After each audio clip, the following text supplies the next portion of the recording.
iPhone 声音隐藏的设置，通话声音太小，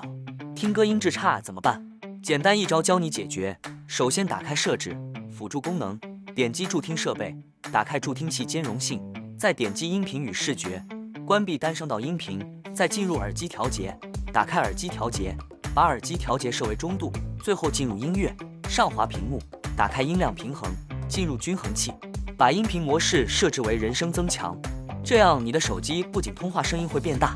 听歌的时候也会更好听哦。